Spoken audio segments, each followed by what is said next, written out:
So I'm Sophie, and for the past few years I've been working on Colonial Caribbean. So this is the CO files from the National Archives. So these are official British government documents from 1624 to 1870 to 72, which is split across 3 modules. So this is Module 1, Settlement, Slavery and Empire, which will be coming out later this year, and then this will be followed by Colonial Government and Abolition and Economic Change and Indentured Labour.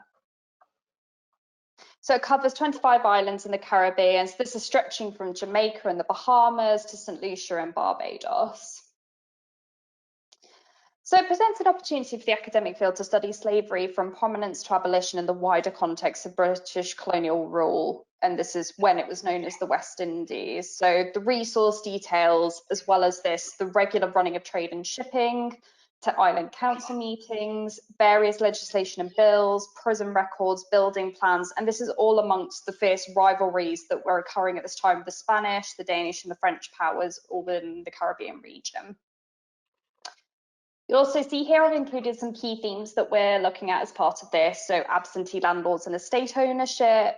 This is particularly big in the first module. You've got crime and punishment, which is something that's incredibly consistent across these documents. Finance and the economy, which I think is particularly key part of this resource. Of course, you've got trade and shipping, law and governance, mutiny and piracy, which I'll be talking about in a minute, plantation governance, maintenance and labour, religion, slavery, abolition and emancipation, uprising and revolts, and war in the military. So that's just a brief overview of the project. From this resource, you'll be able to study the overall administrative running of the Caribbean islands that were part of the British Empire.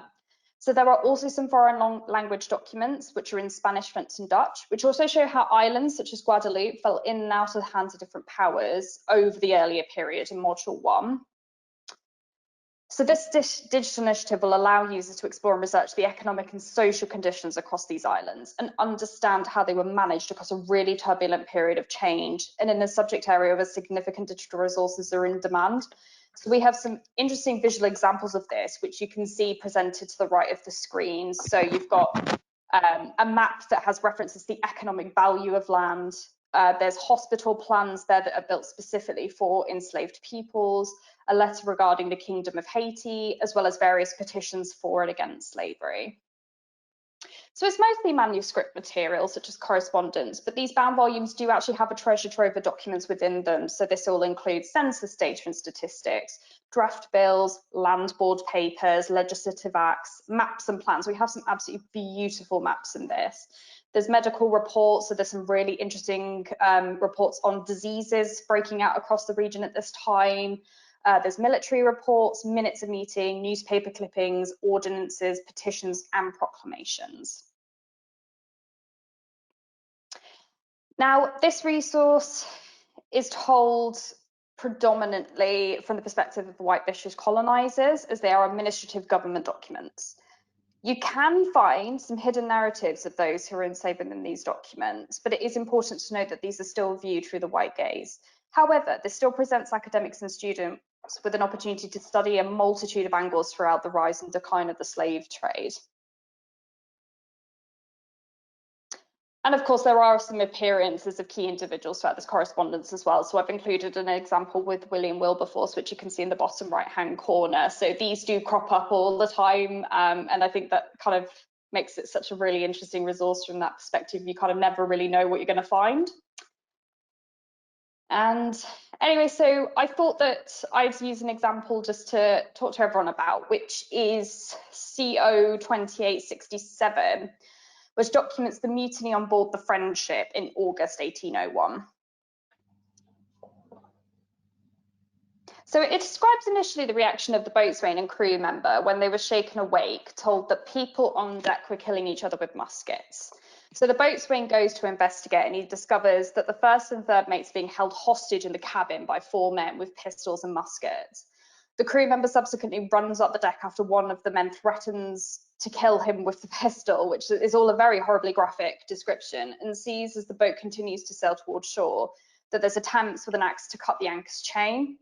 This tale continues with the first and third mates being sent back to land on the pinnace, with the first mate suggesting to the boatswain to secretly try and get the other crew members to side with him and take the ship back. There was also a horrible description with the second mate who's shot and thrown overboard. And then this is confirmed later by the surgeon, and then the surgeon in turn drunkenly threatens to burn the ship down. It would appear that the crew members who committed the mutiny then left the ship altogether and were not seen by those interviewed on the event thereafter. And there's also an ongoing narrative of how the true destination of the trip seems to be unknown to the majority of the crew. So it's only known by the first examinant and the boatswain.